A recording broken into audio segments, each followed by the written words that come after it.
Hello, my name is Matthew Teacher. Welcome to today's online lecture in which we will discuss classroom community. Okay, if you've ever taught in a classroom situation, you might have recognized that different classes will have different sorts of personalities. Some classes are very energetic, others will have questions, others will be a little bit quieter. You might also notice that some classes are very engaged with learning. They're very invested in the learning, while other classes don't seem as interested. One of the things that can affect this interest in learning is the community of your classroom. So today, we will be discussing different strategies we can use to build a strong classroom community with the goal of getting our students invested in learning and trying their best. So, what is a community? Some of you may have heard this word before, and oftentimes we think about it in terms of the place that we live. You live in a house, you have neighbors that live around you, there's different businesses that are near you. That's your community. But a community is not just the place that you live. A community is the people. And it's not just your family, but it's the people that you share experiences with. It's people that you share goals with. So going back to the example of where you live, the place you live is not always your community.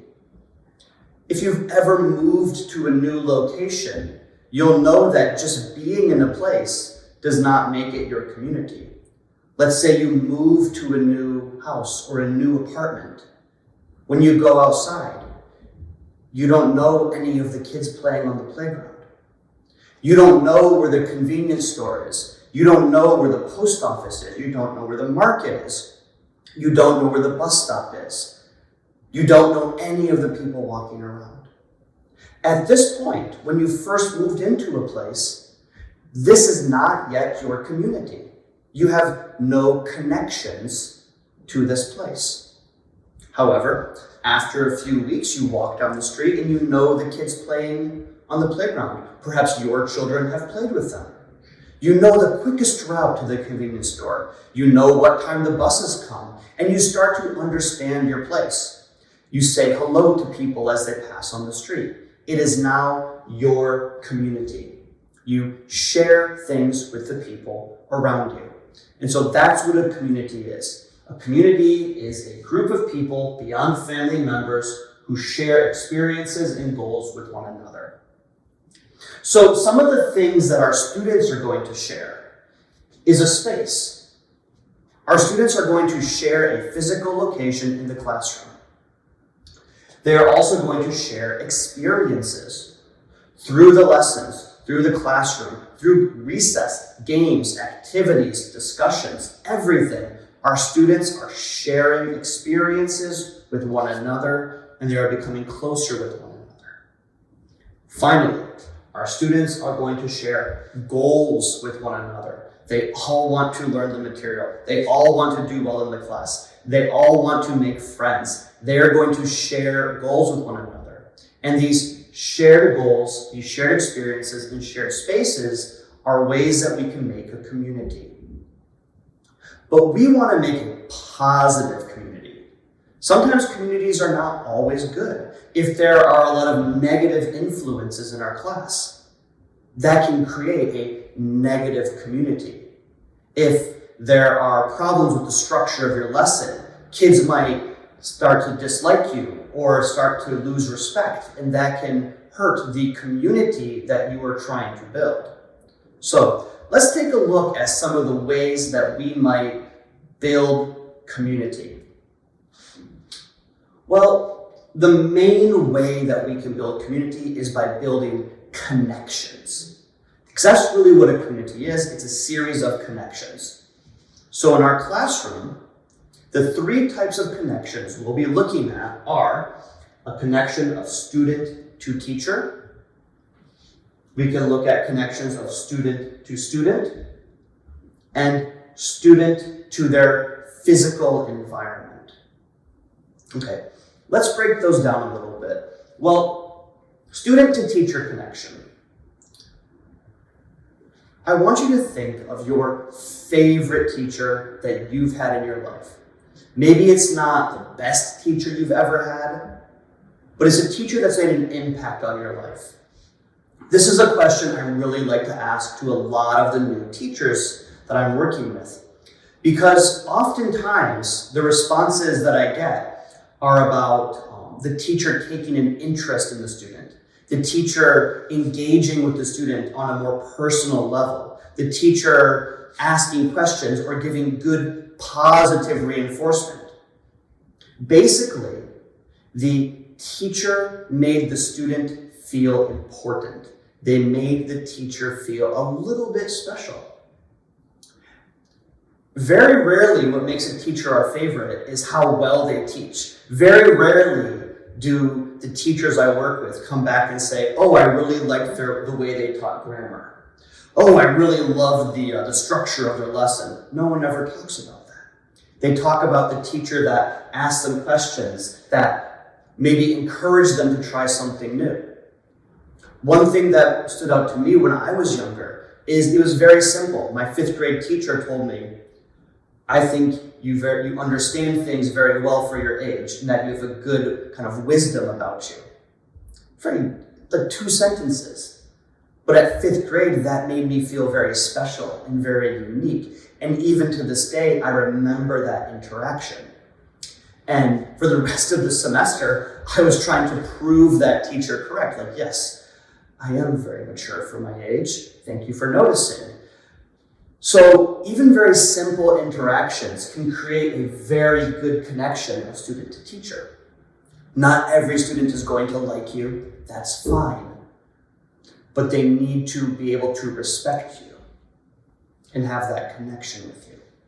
All right, student to student. These are the friends that they are meeting in the classroom.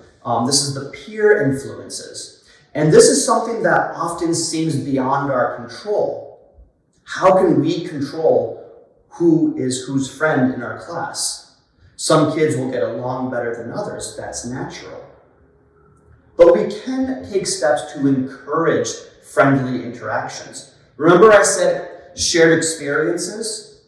Well, by letting kids work in groups, by letting them do kind of fun activities with one another, we can help them to build shared experiences and build these student-to-student relationships. One of my favorite activities the first time I meet students is to give them a student scavenger hunt where they have to go around and find other students. Well, one of the things they have to find is find a student who can stand on their foot for 1 minute. And what ends up happening during the class, you'll see a group of students in the back, and one of them is standing on their foot, and every other student is counting. It's a silly little experience that helps them become better friends with one another. Finally, student to environment. This is a way that we can connect students to the physical environment and make them feel responsible for the classroom. For instance, imagine you're a student coming into a new class on your first day. You don't really have a desk. You don't know anybody in the classroom. You feel kind of out of place. But then the teacher says, here's your desk. Here's your name tag on it. That's a connection. That's your desk. That's your name. The teacher says, put your bag in that shelf over there. Your name is on it. Now that's your desk. That's your shelf with your backpack in it. After a week or two, the teacher will take some work that you did and they can put it up on the bulletin board for every student to see. Now, this is your desk. That's your shelf. That's your work up on the board. This is now your classroom. You have these connections to the physical environment. And when you have these connections, you take more responsibility for it. You don't want people to mess it up. You don't want people to disrespect your space. And so by building these connections, you make students more responsible for their own learning environment and their own classroom situation. The more connections students have, the more invested they are in learning.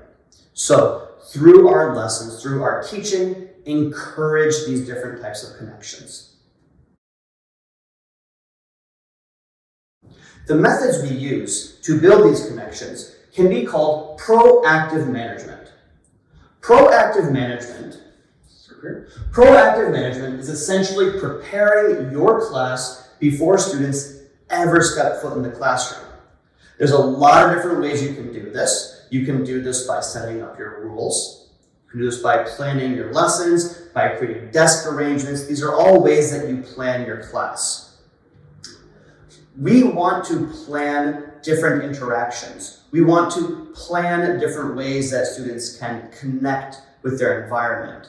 So we can plan the activities in which students will work with one another and share experiences. We can plan and set up our classrooms so that students have their own space. We can set up little areas where students can meet with one another in small groups and talk. Maybe you'll have a little reading area where students can come together and talk. Maybe a little game area, if the class allows for it, where students can come together and interact with one another. So by building these into our classroom ahead of time, we can encourage these interactions before the students even step foot in the classroom. And that is how we can use proactive management to build classroom community. Let's look at some of the actual and practical ways that we can build connections into our classroom. These are connections that we can prepare and plan before our students ever step foot in the class. Basically, when we're planning our class, we want to build opportunities in which our students to create connections. So one way we could do this is to give them shared experiences. These are the little kind of fun games that I mentioned earlier. So maybe you'll do some team games with one another. Maybe you'll do some team building exercises where students have to do kind of silly things with one another. These types of experiences should be very low pressure, fun, simple experiences that allow students to communicate with one another. Maybe students have to share a riddle with one another or solve a riddle with one another. Maybe they have to go on a scavenger hunt. These are little kind of fun experiences in which students have to work together and they can build friendships through this. We can, of course, use group work. We can put students into partners or small groups in which they can work with one another and they can share ideas. Now, whenever we do group work, we must be careful because oftentimes stronger students or more confident students will kind of overshadow the other students. So we need to build in different methods so that students can work together.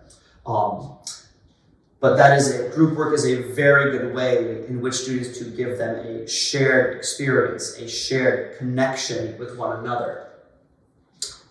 A third method is through bulletin boards. I kind of mentioned this in the earlier section, but by putting student work up on the wall, that's a connection from student to their physical environment. You can also allow students to decorate and create their own bulletin boards. This gives them a sense of ownership over the area, and it allows them to be creative and really show who they are. By giving your students some ownership over the classroom, you really let them take responsibility and take ownership of the classroom. Positive reinforcement. Positive reinforcement are the things that we say to students that encourage them to continue doing a behavior that we like. So for instance, maybe you see a student is working very hard. You might say, wow, you're doing a very nice job. I like the way that you're working hard today. Thank you for trying your best. Little things like that. You encourage students to do it again. Maybe you see a student sharing a pencil. Oh, thank you for sharing. Earlier, I mentioned how a teacher of mine told me that I understood things. That was positive reinforcement. And little things like that can really encourage some students and really make them want to continue doing those positive behaviors. Finally, classroom jobs. I mentioned earlier, by allowing students to create their own bulletin board and allowing them to be creative, you give them ownership of the classroom. Classroom jobs is another very good method to encourage ownership of the classroom. If you think about your own community, every community has jobs. There's firefighters, there's police officers, there's people that clean the streets, there's people who fix things. Well, in our classroom community, we also need jobs. So maybe you assign students to, okay, you're the floor monitor, and your job is to make sure the floor is clean. Oh, you're the electrician. It's your job to turn the lights on and off. You're the meteorologist. That's the weather person. Your job is to change the calendar to match today's weather. You give little jobs to students, and they really can take them seriously. I mentioned the electrician job. That's an actual job that I've used in a class in which students turn on and off the light. And sometimes I would forget. And I would turn the light off myself for a presentation, and the students would get very upset with me. They would say, "Teacher, I am the electrician. Please turn the light back on." And so I would turn the light back on, and the student would then come over and turn the light back off. And so it's very interesting to see like how seriously they took some of these jobs. And so this is a really, really good way to give ownership of the classroom to your students. Classroom jobs are also a very good way to build empathy, shared understanding of feelings within our students. For instance, let's say one day a student is the floor monitor. Their job is to make sure the floor is clean. The next day they're not the floor monitor, but they remember what it was like, and so they help the other student who is now the floor monitor. They remember what their experience was like, and they understand the way that somebody else is feeling today.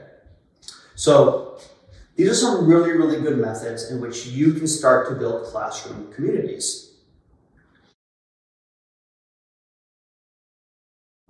In this lesson, we went over some very basic strategies on how to create a classroom community by building strong connections in your classroom. There are a lot of different strategies that you can use that go beyond the things that we spoke about here today. If you are interested in learning more about these strategies, proactive management, reactive management, and many other things, please subscribe to our e-tesol course. Thank you very much, and happy learning.